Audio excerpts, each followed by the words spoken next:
Hi guys, thank you for letting me come to introduce our speaker today. Well, in the past she's talked about FFA and she's talked a lot about ag education. Well, today she's going to talk about finding a passion. How many of you know what your passion is? What is it? Animals. Food. There's someone over here. Who is it? Wildlife.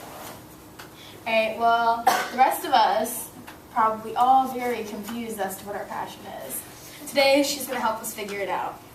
She's a crop and soil science junior here at Tech, and she's also traveled to Africa to visit some shanty towns. Give it up for Caitlin Atkins.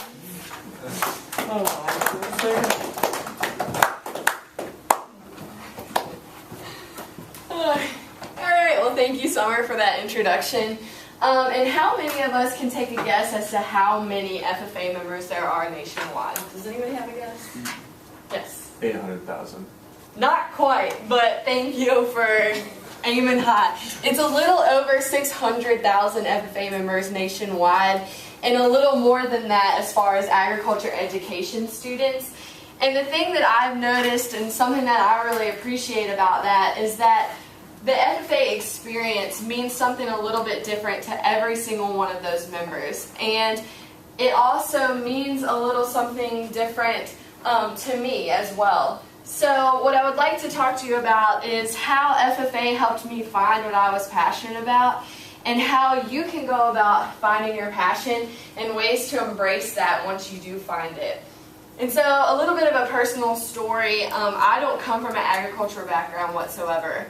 My parents don't farm or work in any kind of agribusiness. My grandparents don't. Nobody in my family does. I grew up in a rural community though, and FFA and agriculture education was a pretty big deal in my high school. A lot of people were involved in it. And so I got to see the really cool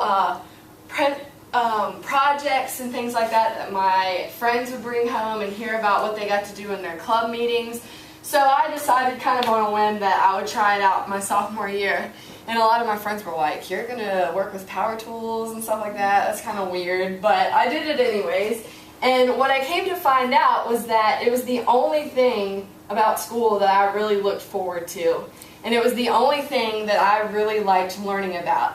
So that inspired me to continue going and to continue growing within this organization and within agriculture as a whole.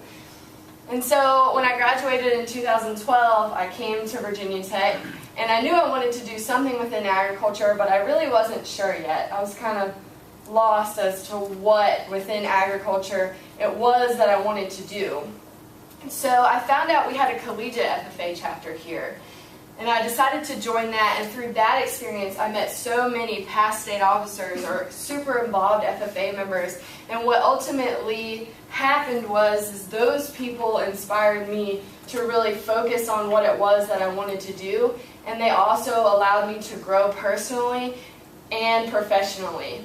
And so one of those collegiate FFA members, who is now one of my really close friends, we were at a conference at NC State, and he looked at me and he said, "You know, you would be a really good state officer. Have you ever thought about running for that?" And I was like, "Not really. I mean, nobody ever mentioned it to me." But once again, kind of on a whim, I decided to go for it. And that summer, I actually got elected, much to my surprise. But that was something that made me really nervous and I was really uncomfortable with, but it ended up being one of the most beneficial experiences that I've ever had. I grew more personally and more professionally in that 1 year being a state officer than through anything else that I've ever done. And so that's what really led me to be passionate about agriculture, to be passionate about crop and soil science and agriculture education. And why I think that passion is so important, and it's really a common theme within agriculture education, is because it kind of drives you to do things that you never thought that you would do before. And it drives you to make a change with whatever you're passionate about. It drives you to make a change in the animal industry. It drives you to make a change with wildlife and environmental issues. I never thought that I would travel to South Africa and talk to farmers there. I never thought that I would speak in front of 1,500 students, but I got the opportunity to do that. And I'm not bragging on myself, but it was that experience and me pushing myself out of my comfort zone that led me to be able to do these incredible things that I never thought I would be able to do before. And that's why I think a passion is something that's so important for everyone to find and for everyone to embrace. And that kind of leads me to my last point, is that a lot of times, even though we're supposed to be adults, sometimes I feel like if I get really excited or enthusiastic about something that people kind of think's a little nerdy, I kind of, I'm like, oh, well, never mind. I'm kind of trying to tone it down. But that excitement for what we're passionate about is really, that's really what drives us. And so I would really encourage you to embrace that and to show your enthusiasm and to do something about it, because that's what your passion is for. If you're not doing anything about it, then it's kind of pointless. And so I would challenge you, if you don't know what you're passionate about, the way that you find it is you try new things, and you have to step out of your comfort zone. Do something that you've never done before. Go talk to people that you never would have talked to before. And I can almost guarantee you that that's where you're going to find that passion that you have. And I would also challenge you that if you do know what it is, to embrace it and to not be afraid to show your enthusiasm for it, because that's what's going to help you make the most out of every experience that you have here in college and in the professional world. So thank you.